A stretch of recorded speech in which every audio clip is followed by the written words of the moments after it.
imperialismo a escala mundial significó que varias potencias europeas y Estados Unidos de América se disputaran la posesión y hegemonía territorial tras el derrumbe de los viejos imperios.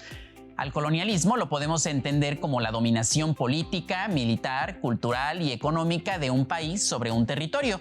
Por ejemplo, pensemos en la corona española y sus colonias en América. El imperialismo posterior al colonialismo se caracterizó por monopolizar la industria y el comercio por parte de las potencias desarrolladas como Inglaterra, Estados Unidos, Alemania y Francia, en los países atrasados tecnológicamente en un periodo que va de 1870 a 1914. Su fin era apoderarse tanto de territorios como de mercados, con la finalidad de ejercer una influencia de mayor alcance en lo económico y en lo político, así como la obtención de materias primas de bajo costo. En el programa de hoy hablaremos del imperialismo capitalista, acompañados de nuestra invitada Itzel Toledo. Comenzamos. El imperialismo es la extensión del poder de un ente, ya sea un reino, estado-nación o imperio, sobre otros espacios. Entonces, lo que se va a dominar es el espacio territorial y también a las personas que habitan en este lugar, que muchas veces ya tenían sus propias estructuras gubernamentales y entonces este imperio se irá acomodando encima de estas estructuras y será quien domina.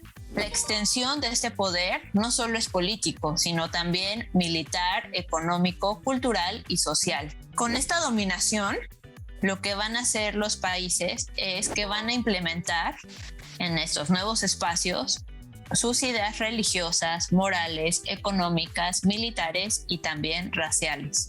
Para lograr esta extensión del poder, lo que hicieron los imperios fue usar fuerza militar para tomar el poder de estos espacios. Pero eso no fue suficiente, sino que también enviaron a gente de sus países a estos espacios a colonizar y sobre todo a encargarse de las estructuras administrativas para implementar sus modelos. Las consecuencias de este imperialismo que realizaron sobre todo potencias europeas y ya más a finales del siglo XIX y principios del XX también Estados Unidos, implican que las sociedades que hoy habitamos en México y en otros espacios son guiadas por valores occidentales o que también pueden llamarse como valores del Atlántico del Norte. ¿Por qué? Porque son las ideas de culturas europeas, ¿no? Que fueron administradas, gobernadas por potencias europeas y también por Estados Unidos. Cuando piensen en imperialismos, consideren cómo se va a expandir alrededor de todo el globo ideas occidentales de cómo se supone todos debemos actuar. Habrá muchísima explotación económica, además de la gente. Lo que necesitaban estos imperios para poder conseguir la materia prima, pues eran personas que consiguieran sacar esto. Entonces piensen en la minería. Existen los minerales, hay este recurso, pero ¿quién va a hacer que ese recurso pueda llegar a Europa? La mano de obra, que era muy mal pagada o incluso se utilizaron muchas veces esclavos. Entonces hay toda una explotación de la población. Se desplaza la gente, se cambia su cultura o los estados imperiales intentan cambiarla diciéndoles, no, pues ahora tienes que creer en los valores cristianos y tienes que comportarte de cierta forma y tienes que dejar de hacer tus ceremonias. Y si no lo haces, entonces es porque eres bárbaro. Son mucho de estas ideas, ¿no? De que los poderes imperiales asumen que son moralmente superiores y por tanto creen que haciendo esto van a mejorar a la situación del mundo, pero lo que están haciendo es faltar el respeto a otras formas de vivir y no intentan dialogar con estas formas de vivir. ¿Cómo hicieron la subordinación? Pues implementaron escuelas, ¿no? En donde les enseñaron a hablar sus idiomas. El imperio francés enseñó francés, el británico enseñó inglés, el alemán y sobre todo educaron a las élites para convencer a las élites de estos nuevos espacios que era mejor estar bajo la subordinación y no seguir siendo independientes. Y entonces estas élites ayudaron a que todo el resto de la población se sujetara al nuevo estado de cosas. Otro tema que es muy importante y que nos atañe a toda la humanidad es esta cuestión de la explotación de recursos naturales.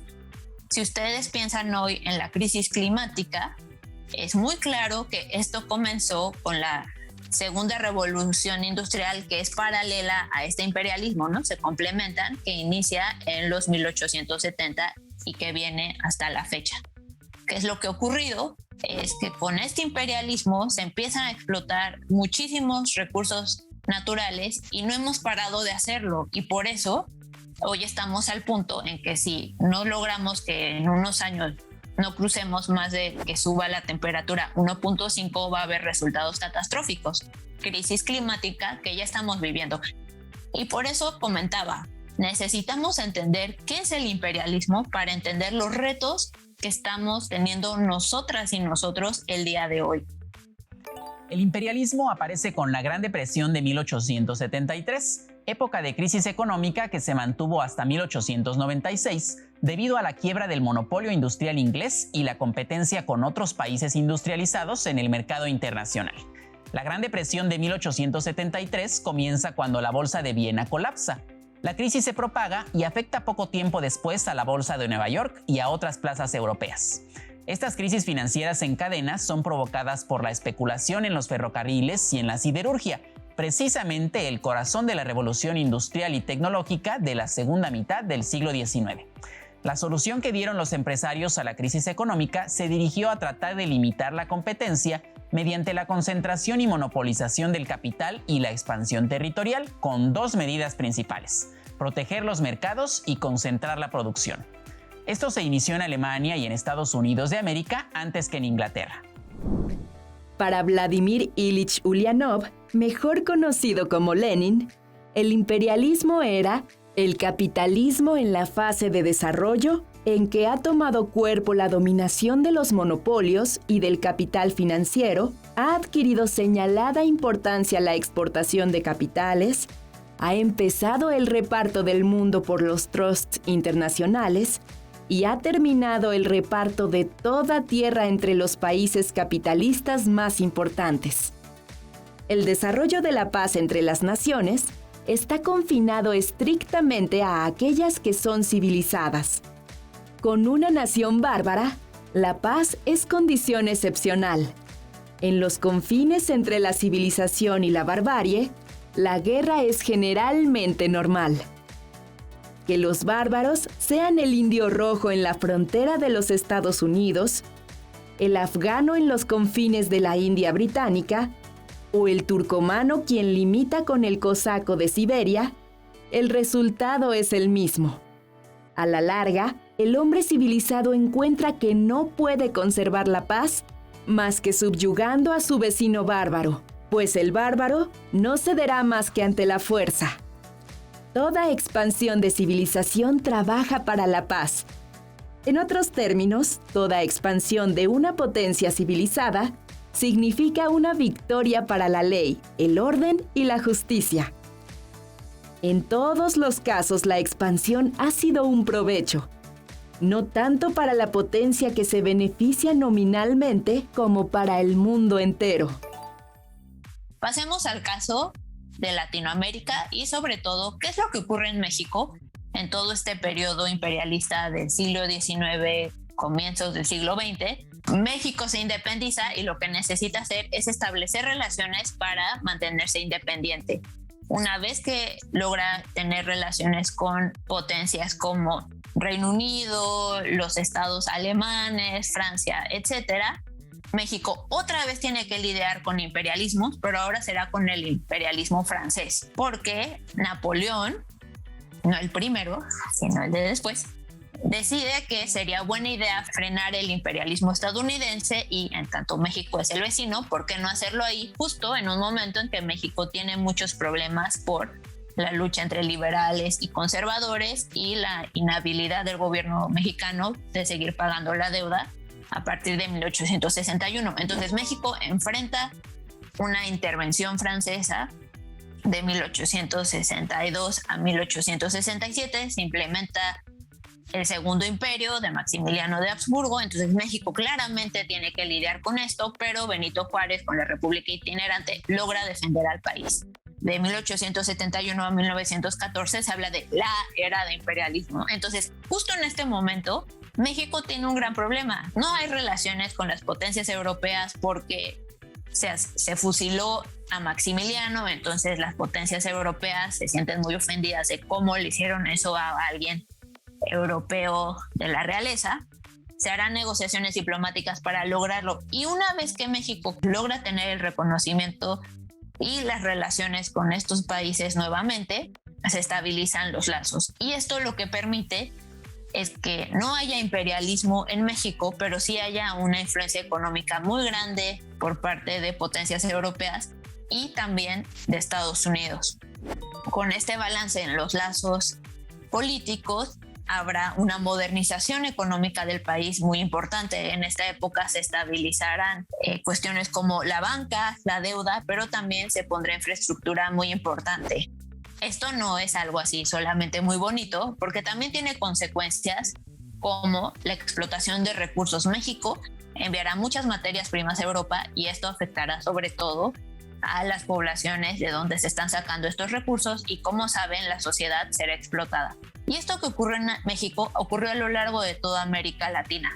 América Latina en general se mantiene independiente frente a las potencias europeas, con una sola excepción, que es con Estados Unidos, que hablaré en un momento, pero en América Latina se mantienen independientes los países.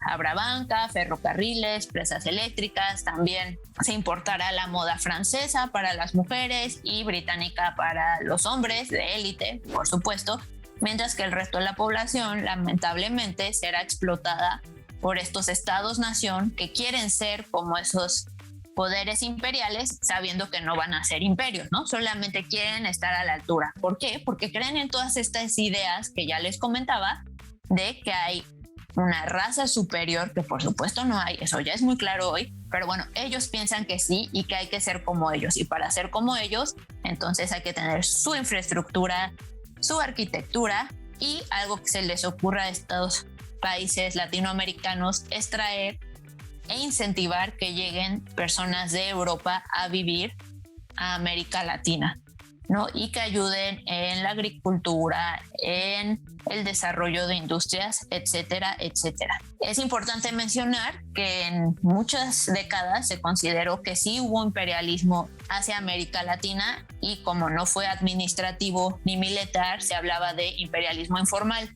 Pero bueno, esto es algo que se ha discutido mucho y se considera que no, que en realidad no existió imperialismo informal.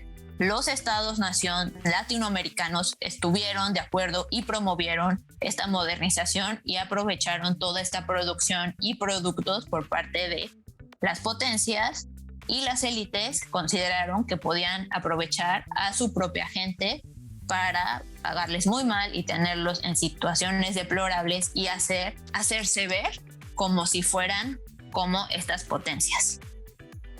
El nuevo colonialismo se dio con la ocupación de territorios o de una reorganización de diversas partes del mundo para su explotación económica. La conquista la realizaron imperios con grandes recursos militares, quienes invadieron territorios de pueblos sin ningún tipo de defensa militar, como lo demuestra la tensión política de la Conferencia de Berlín de 1885 como método de regulación internacional entre los países imperialistas para evitar enfrentamientos. En dicha conferencia se dividió África entre las diversas potencias de Europa, permaneciendo únicamente dos estados independientes, Liberia y Etiopía. Con el tiempo se dio el enfrentamiento de varias potencias europeas por el control y expansión de ciertos territorios africanos en su ansia de obtener los mejores recursos mineros, que acabó siendo uno de los detonantes de la Primera Guerra Mundial en 1914. El mundo tomaría nuevas direcciones políticas y sociales de gran envergadura, como el movimiento feminista británico de principios del siglo XIX, conocido como el movimiento sufragista, que busca expresamente consolidar el derecho de ciudadanía para las mujeres. Destaca la labor política de John Stuart Mill, quien retó la moral victoriana y defendió la inclusión de las mujeres en los ámbitos civiles, así como las de las sufragistas británicas de principios del siglo XX y, en concreto, de Emmeline Pankhurst y sus hijas Sylvia y Christabel, que en 1903 crearon junto a otras mujeres afiliadas al Partido Laborista Independiente la Unión Social y Política de las Mujeres y el periódico Votos para las Mujeres, que más tarde se denominaría La Sufragista. En febrero de 1918, se aprobó la ley que concedía el sufragio a las mujeres mayores de 30 años, y tuvieron que esperar todavía 10 años más para conseguir el voto a los 21 años, como lo hacían los hombres. En nuestro país, el reconocimiento del sufragio femenino se lograría tras una larga lucha política de las mujeres frente al régimen de partido único. Finalmente se dio en 1953 con las reformas constitucionales para que las mexicanas gozaran de la ciudadanía plena. La primera preocupación de los imperialistas fue la explotación económica de la colonia, bajo una relación comercial desigual, produciéndose siempre una eliminación de las aduanas en los territorios ocupados, ya que los productos deben circular libres de aranceles entre la colonia y la metrópoli, mientras que las tarifas aduaneras se mantuvieron en las metrópolis, como formas del proteccionismo contra la movilización de productos de otras potencias en sus países. En las nuevas colonias se restableció el sistema mercantilista, basado en otorgar concesiones a compañías privilegiadas como la United Fruit Company, empresa que producía y comercializaba frutas tropicales cultivadas en América Latina. Todo el territorio se dedicaba a la explotación agropecuaria, comúnmente de tipo latifundista de una especie particular de productos, o a la extracción minera o petrolera, convirtiendo la economía de estos territorios en exportadores de productos mineros, petroleros o agropecuarios, como fue el caso de México entre los años de 1880 a 1938. Los abusos de la United Fruit Company son conocidos desde principios del siglo XX y quedaron registrados en la literatura latinoamericana, como lo hiciera Gabriel García Márquez en su novela 100 años de soledad. Su personaje, Aureliano II, le invita a comer un banano por primera vez a Mr. Herbert, un gringo rechoncho y bonachón. Ese hecho detonará la llegada de la empresa al mítico poblado de Macondo y una masacre que García Márquez registró en su novela, hecho verídico en la historia colombiana. El primero en utilizar el término de república bananera fue el escritor estadounidense William Sidney Porter, para hacer referencia a que la empresa gringa decidía el futuro político de los países centroamericanos, quitando y poniendo presidentes, auspiciando golpes de Estado. Bananas Republic sigue siendo sinónimo de gobiernos corruptos que obedecen a las pretensiones de las empresas multinacionales. Las potencias imperiales fueron aquellas naciones que pudieron enfrentar la ocupación militar en todo el planeta. El Imperio Británico no cesó de expandirse más allá de las Islas Británicas. Sus colonias se situaban en las Antillas, Canadá, la costa del Golfo de Guinea, Australia, la India, Birmania, Sudán, parte del oriente y sur de África y Nigeria, ensanchando sus dominios gracias a su pródiga flota mercante y militar, que le había permitido beneficiarse de las ganancias estratégicas obtenidas durante las guerras napoleónicas a expensas de Holanda, Francia y España. En 1830 iniciaron su expansión al norte del África, en Argelia. Por otra parte, la intervención de Napoleón III en México en la década de 1860 fue detenida por el gobierno republicano encabezado por Benito Juárez. En Europa enfrentaron la derrota en la guerra contra Prusia. Les mencionaba que América Latina se mantuvo en general independiente ante estos imperialismos europeos, pero tenemos que considerar que sí tiene que lidiar con que Estados Unidos se vuelve un imperio. Esta gran hermana republicana que representaba a Estados Unidos cuando estos países latinoamericanos se independizaron en los años 10 y 20 del siglo XIX, se vuelve una potencia y luego un imperio. A lo largo del siglo XIX, Estados Unidos empieza a expandirse. Solo eran 13 colonias, si lo recuerdan, del lado de la costa este, y para finales del XIX ya está de costa a costa este país llamado Estados Unidos. Entonces Estados Unidos no se va a asumir a sí mismo como un imperio, pero sí lo es desde la perspectiva del resto. ¿Por qué? Porque bueno, se va haciendo de territorio a costa de guerra, de sangre, o también pagando territorios, y empieza a preocuparse mucho por sus intereses económicos y le molesta que haya inestabilidad en la región. Por tanto, a finales del siglo XIX, con la guerra entre Cuba y España, en la que Cuba está a punto de independizarse, Estados Unidos entra al conflicto, Cuba se independiza, pero España termina de perder su control en la región del Caribe y Estados Unidos se hace de Puerto Rico, también obtiene Filipinas y va a intervenir Cuba en lo que se estabiliza. En Haití habrá tropas estadounidenses de 1915 a 1934 y en Nicaragua de 1912 a 1933. Durante la Revolución Mexicana, Estados Unidos invadió el puerto de Veracruz en 1914. Va a empezar por México, pero va a ir bajando a todo el continente. Va a tener una impronta muy importante al invertir en banca, en crédito, en ferrocarriles, en empresas, etcétera, etcétera. Y ciudadanos estadounidenses viviendo en diferentes países latinoamericanos también van a tener que expandir sus intereses y fortalecer a Estados Unidos. Hoy no nos queda duda que vivimos en un mundo globalizado en el que la cultura que mayoritariamente se ha extendido es la estadounidense. Pero esto empieza en el siglo XX. ¿Y cómo es que ocurre? Este país que se volvió poder hegemónico del continente para finales del siglo XIX se fortalece económicamente y se empiezan a crear empresas que después de la Primera Guerra Mundial se van a expandir en todo el continente americano. Y bueno, con la Guerra Fría, Estados Unidos está compitiendo sobre este expansionismo cultural con la Unión Soviética, pero con la caída del muro de Berlín es claro que Estados Unidos ha ganado y seguimos viviendo en un mundo en el que culturalmente hay una hegemonía estadounidense. Por otro lado, regresando a esta cuestión del imperialismo, las potencias de hoy son esas potencias que fueron poderes imperiales en el siglo XIX. Claramente Estados Unidos, Japón todavía sigue siendo muy importante hoy. Por supuesto hay otras como China.